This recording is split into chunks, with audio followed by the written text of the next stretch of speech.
Hello students, in this lecture we will prove a theorem which guarantees the existence of a basis for a finite dimensional vector space.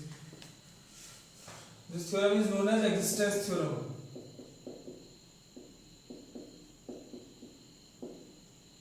Theorem states that there exists a basis. Theorem states that there exists a basis for a finite dimensional vector space.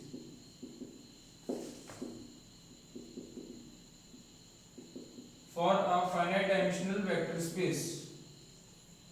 हमें show ये करना है कि हर finite dimensional vector space का एक basis exist करेगा. There exists a basis for a finite dimensional vector space. अगर कोई finite dimensional vector space है तो उसका basis exist करेगा ही करेगा. ये theorem existence theorem कहलाती है. इसके थ्रू हम बता सकते हैं कि हर फाइनाइट डायमेंशनल वेक्टर स्पेस का बेसिस जो है वो एग्जिस्ट करता है. ठीक है, तो इसे प्रूव करने के लिए V एक वेक्टर स्पेस कंसीडर कर लेंगे. V एक vector space over the field F. S इसका एक सबसेट कंसीडर कर लेंगे जो V को स्पैन कर रहा है. S ऐसा सबसेट कंसीडर करेंगे linear square of S equals to V जो V को जनरेट कर रहा है. और S में मान लेंगे कि S में जो वेक्टर्स हैं alpha 1 alpha 2 up to alpha n vectors हैं. ठीक, और इस तरीके से S के S जो है वो V को जनरेट कर रहा है. ठीक है, तो अब शो ये करना होगा हमें कि V का एक बेसिस एग्जिस्ट करेगा. हर फाइनाइट डायमेंशनल वेक्टर स्पेस का V को फाइनाइट डायमेंशनल वेक्टर स्पेस माना है. ठीक है, शो ये करना है कि इसका बेसिस एग्जिस्ट करेगा. तो मान लिया कि फाइनाइट नंबर ऑफ वेक्टर्स से जनरेट हो रहा है. ठीक है, फाइनाइट डायमेंशनल वेक्टर स्पेस है, इट इज फाइनाइटली जनरेटेड है. ठीक है, तो इन वेक्टर्स से जनरेट हो रहा है, ये हम कंसीडर करके चल रहे हैं. शो ये करना होगा कि इसके बेसिस एग्जिस्ट करेगा ही करेगा. ठीक, तो उसका क्या प्रोसीजर फॉलो करेंगे.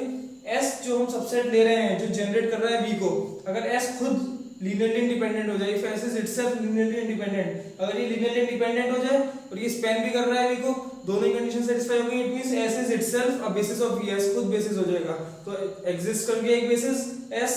ठीक है, यहाँ पे थ्योरम कंप्लीट हो जाएगी. लेकिन अगर ऐसा है कि S जो है वो लीनियरली इंडिपेंडेंट नहीं है, S लीनियरली इंडिपेंडेंट नहीं है तो S लीनियरली डिपेंडेंट होगा, इंडिपेंडेंट नहीं है तो डिपेंडेंट होगा. डिपेंडेंट होगा तो हम मान लेंगे कि इसमें कोई वेक्टर है अल्फा i जो डिपेंडेंट है. अल्फा i डिपेंडेंट है अपने प्रीसीडिंग वेक्टर्स पे. एक थ्योरम यूज करेंगे कि अगर कोई सेट S जो है, ये S जो है V एक वेक्टर स्पेस है, S जो है ये लीनियरली डिपेंडेंट है. अगर S लीनियरली डिपेंडेंट है और S में वेक्टर्स है मान लीजिए अल्फा 1 अल्फा 2 अल्फा n. ठीक है, S V एक वेक्टर स्पेस है, S इसका एक लीनियरली डिपेंडेंट सबसेट है. S लीनियरली डिपेंडेंट है, इट मींस S में कोई ना कोई एक वेक्टर ऐसा होगा अल्फा i जो अपने प्रीसीडिंग वेक्टर्स के लीनियर कॉम्बिनेशन की फॉर्म में होगा.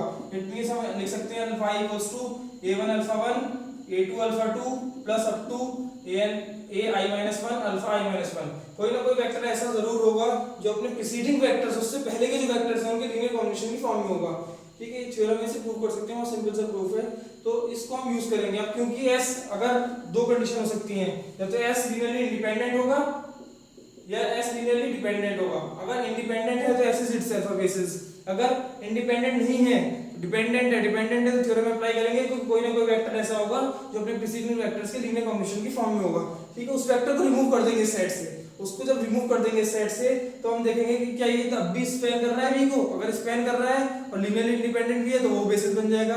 और अगर लीनियरली इंडिपेंडेंट नहीं है, स्पैन कर रहा है लेकिन लीनियरली इंडिपेंडेंट नहीं है, तो फिर से दो कंडीशन, फिर से यही कंडीशन हो जाएगी हमारे पास कि कोई ना कोई वेक्टर ऐसा होगा जो अपने प्रीसीडिंग वेक्टर्स के लीनियर कॉम्बिनेशन की फॉर्म में होगा. इसी तरीके से चलते रहेंगे. फाइनली ज्यादा से ज्यादा क्या होगा, सारे वेक्टर्स रिमूव हो जाएंगे, केवल एक नॉन जीरो वेक्टर बचेगा सेट में. और एक नॉन जीरो वेक्टर जो होता है वो लीनियरली इंडिपेंडेंट होता है. तो वो अगर फाइनल कंडीशन वो बची कि अगर एक ही एलिमेंट बचा वो लीनियरली इंडिपेंडेंट होगा और स्पैन भी करेगा V को. ठीक है, स्पैन कैसे करेगा वो हम अभी शो करेंगे. तो पहले कंसीडर कर लेंगे, let V be a finite dimensional vector space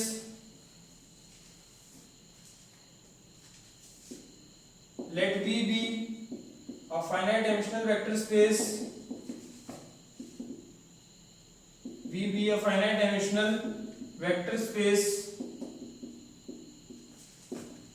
over the field F. V एक फाइनाइट डायमेंशनल वेक्टर स्पेस हमने कंसीडर कर लिया over the field F. F पर फाइनाइट डायमेंशनल वेक्टर स्पेस है.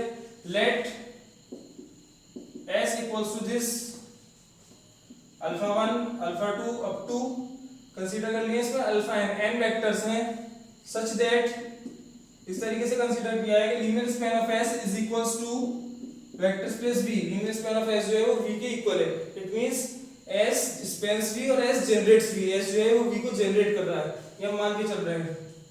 ठीक है, हमें शो क्या करना है, हमें शो करना है कि एक बेसिस एग्जिस्ट करेगा ही करेगा V का, इस वेक्टर स्पेस V का एक बेसिस एग्जिस्ट करेगा। ठीक, अब S जो है वो V को स्पैन कर रहा है, S V को स्पैन कर रहा है, तो एक कंडीशन तो सेटिस्फाई हो गई। अगर S लीनियरली इंडिपेंडेंट हो जाए, तो अब S लीनियरली इंडिपेंडेंट हो जाए तो हम कहेंगे S is itself a basis. तो दो कंडीशन यहाँ पे, दो केस अराइज होंगे if S is linearly independent. First case ये कंसीडर कर लेंगे कि S अगर लीनियरली इंडिपेंडेंट है, if S is linearly independent then S is itself a basis, then S is itself a basis of V। अगर S linearly independent है तो S खुद एक बेसिस बन जाएगा वेक्टर स्पेस V का। S बेसिस बन गया तो थ्योरम कंप्लीट हो गई। thus the theorem is complete। Theorem complete हो जाएगी और वी आर डन। जो हमें प्रूव करना था वो प्रूव हो गया।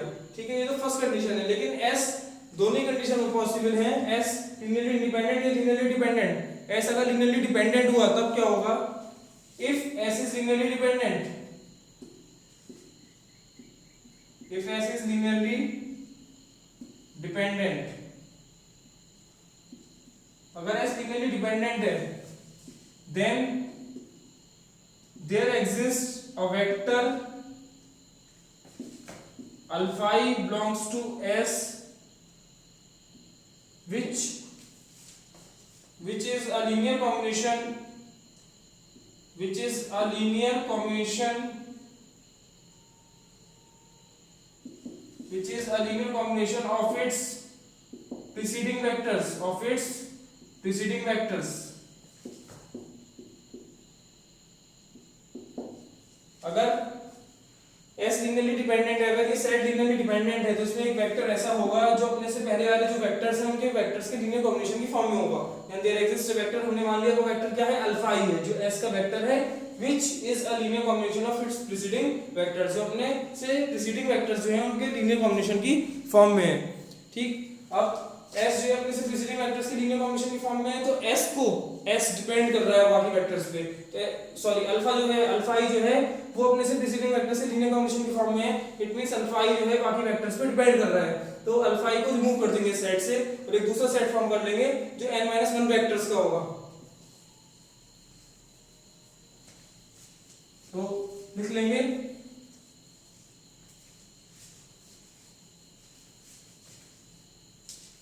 ठीक है, क्योंकि अल्फा I अपने से प्रीसीडिंग वेक्टर्स के लीनियर कॉम्बिनेशन की फॉर्म में है, दैट इज ऐसा लिख सकते हैं हम, अल्फा I जो है वो a1 alpha 1 a2 alpha 2 plus up to ai minus 1 alpha I minus 1 की फॉर्म में होगा, जहां पे वेयर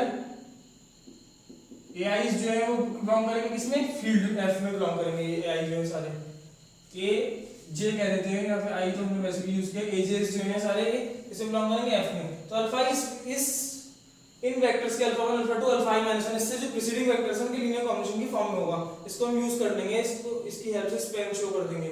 ठीक है, now removing alpha I from S, alpha I from S we get the following set,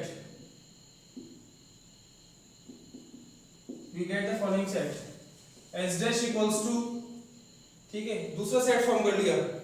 alpha I को remove करना है इसमें से, अल्फा I को जब रिमूव करना है, S में क्या था, alpha 1 alpha 2 up to alpha n तक के वेक्टर्स थे। तो अल्फा 1 रहेगा, अल्फा 2 रहेगा, अल्फा I जो है चला गया तो अल्फा I माइनस 1 रहेगा, अल्फा I प्लस 1 रहेगा।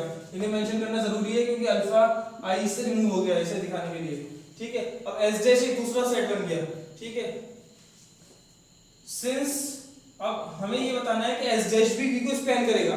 एस डैश भी v को स्पैन कर रहा है, एस डैश v को स्पैन कर रहा है, इसके लिए क्या करेंगे, क्योंकि s जो है ये सारे वेक्टर्स जो थे वो स्पैन कर रहे थे किसको, v को स्पैन कर रहे थे। इट मींस कोई भी वेक्टर अगर मैं ले लूं v का अल्फा, वो इन वेक्टर्स के लीनियर कॉम्बिनेशन की फॉर्म में होगा, ठीक है। अल्फा ही खुद इससे पहले वालों के लीनियर कॉम्बिनेशन की फॉर्म में है, तो अब हम क्या करेंगे, सिंस S spans V, क्योंकि S जो था वो स्पैन कर रहा था V को, therefore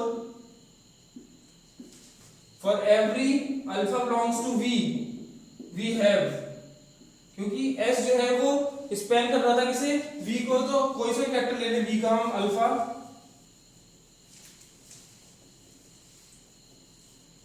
कोई सा वेक्टर चूज कर ले अल्फा V का, वो S के वेक्टर्स के लीनियर कॉम्बिनेशन की फॉर्म में होगा। तो अल्फा को हम लिख सकते हैं alpha equals to b1 alpha 1 b2 alpha 2 plus इसी तरीके से मूव करते रहेंगे bi-1 alpha i-1 plus bi+1 alpha i+1 plus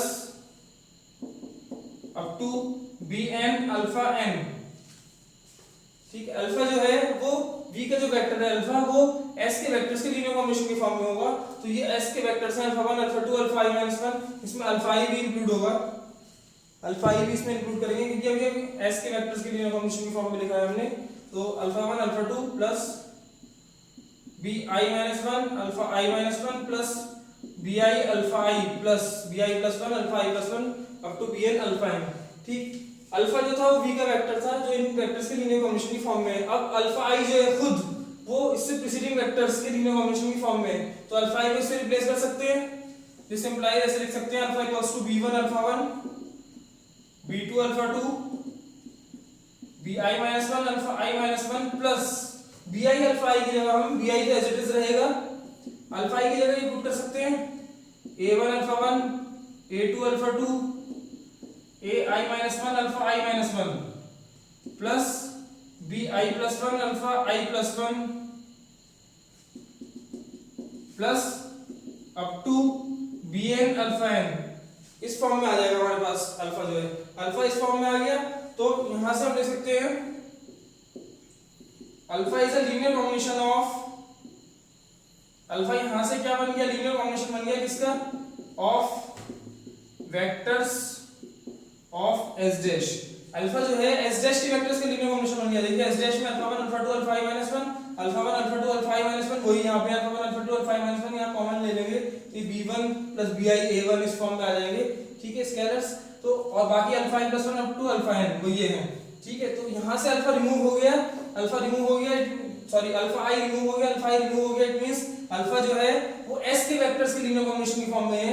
alpha जो है s के वेक्टर्स के लीनियर कॉम्बिनेशन की फॉर्म में है, तो हमने ये लिखा है alpha is a linear combination of vectors of s dash, s dash के वेक्टर्स के लीनियर कॉम्बिनेशन की फॉर्म में है। दिस इंप्लाइज हम यहां से कह सकते हैं कि l s डैश भी v के ही इक्वल होगा, s डैश भी v को स्पैन कर रहा है, s डैश जो सेट हमने फॉर्म करा है अल्फा i को रिमूव करके वो भी v को स्पैन कर रहा है, वो भी v को स्पैन कर रहा है। क्यों, क्योंकि अल्फा कोई वेक्टर हम v का लेके चल रहे थे, हमने शो कर दिया किसमें होगा, अल्फा जो है वो s डैश में बिलोंग करेगा, s डैश ls डैश में बिलोंग करेगा, और ls डैश जो होता है वो लीनियर स्पैन हमेशा वेक्टर स्पेस में कंटेंट होता है, तो दोनों बराबर हो जाएंगे। तो ls डैश जो है वो v के इक्वल होगा, मतलब s डैश जो है वो स्पैन कर रहा है किसको, वेक्टर स्पेस v को। अल्फा i को रिमूव कर दिया तब भी स्पैन कर रहा है v को, ठीक है। तो अब फिर केस दो केस अराइव होंगे, अगर s डैश खुद लीनियरली इंडिपेंडेंट है, अगर ये सेट लीनियरली इंडिपेंडेंट है तो हम कहेंगे ये खुद बेसिस है, तो थ्योरम इज कंप्लीट। अगर ये लीनियरली इंडिपेंडेंट नहीं है, ये लीनियरली इंडिपेंडेंट नहीं है, तो ये लीनियरली डिपेंडेंट होगा, फिर इसमें कोई वेक्टर होगा अल्फा j जो इससे प्रीसीडिंग वेक्टर्स के लीनियर कॉम्बिनेशन के फॉर्म में होगा, ऐसे ही हम कंटिन्यू करते रहेंगे। तो लिख लेंगे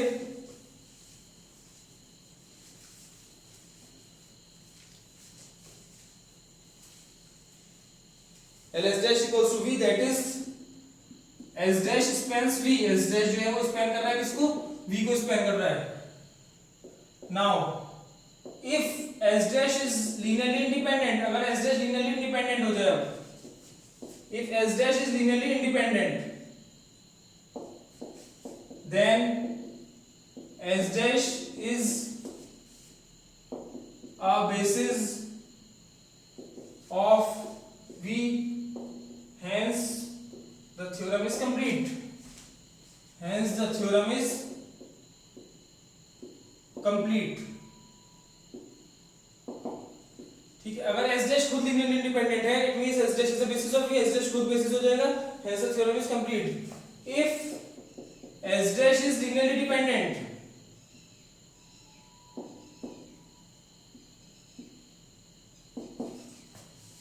then there exists a vector alpha j belongs to s dash which is a linear combination of its preceding vectors, which is a linear combination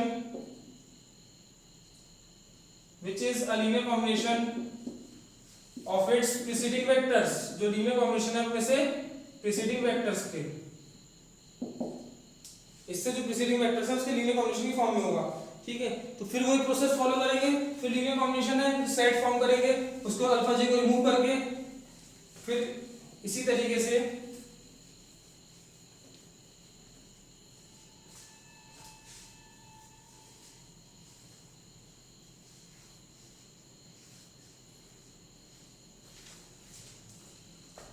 thus removing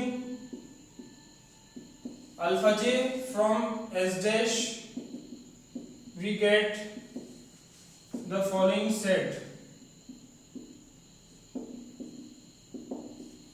s double dash एक set मिलेगा, alpha 1 alpha 2 alpha i हमने remove कर रखा है, तो ये alpha i minus 1 alpha i plus 1 ये vectors मिलेंगे, alpha j minus 1 alpha j plus 1 ये वेक्टर्स मिलेंगे, और अल्फा n ये वेक्टर्स मिलेंगे. ठीक है, तो अल्फा j भी रिमूव हो गया इसमें से, विच ये स्पैन करेगा किसे, विच स्पैन्स v, ये भी स्पैन करेगा किसको, v को. ठीक है, जैसे इस तरह अल्फा v का वेक्टर लेके चले थे हम. ठीक है, यहाँ पे अल्फा j जो है रिमूव जब कर दिया है, तो अल्फा j जो है अपने से प्रीसीडिंग वेक्टर्स के लीनियर कॉम्बिनेशन की फॉर्म में होगा, तो अल्फा j को जब लीनियर कॉम्बिनेशन फॉर्म करेंगे, अल्फा कोई वेक्टर लेंगे v का और उसको s के वेक्टर्स के लीनियर कॉम्बिनेशन की फॉर्म में लिखेंगे, तो वहां पे अल्फा i को रिप्लेस कर देंगे जो उसके लीनियर कॉम्बिनेशन बना था उससे प्रीसीडिंग वेक्टर्स का, और अल्फा j को रिमूव कर देंगे प्रीसीडिंग वेक्टर्स का लीनियर कॉम्बिनेशन बना के, तो जो वेक्टर्स आएंगे वो केवल अल्फा i और अल्फा j को हटा देंगे, तो बाकी वेक्टर्स सारे बचेंगे. मतलब ये सेट जो है वो स्पैन कर देगा किसको, v को, ये भी स्पैन करेगा v को. अगर ये लीनियरली इंडिपेंडेंट है तो यही बेसिस हो जाएगा, अगर ये लीनियरली इंडिपेंडेंट नहीं है तो फिर ऐसे ही हम कंटिन्यू करते रहेंगे. तो continuing in this manner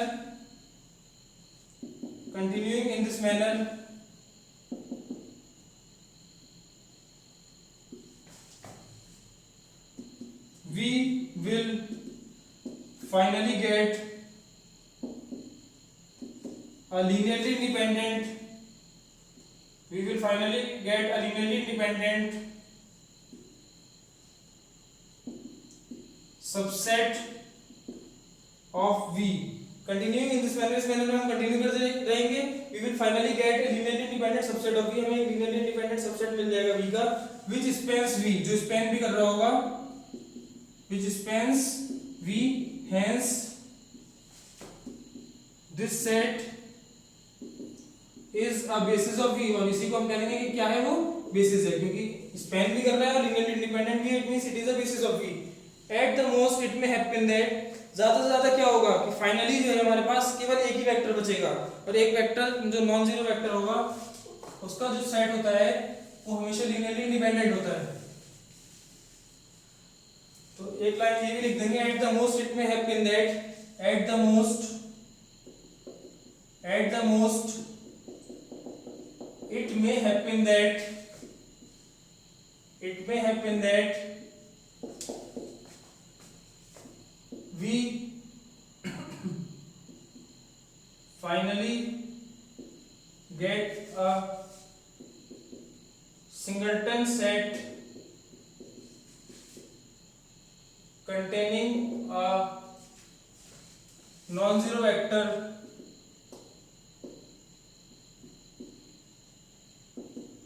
which is obviously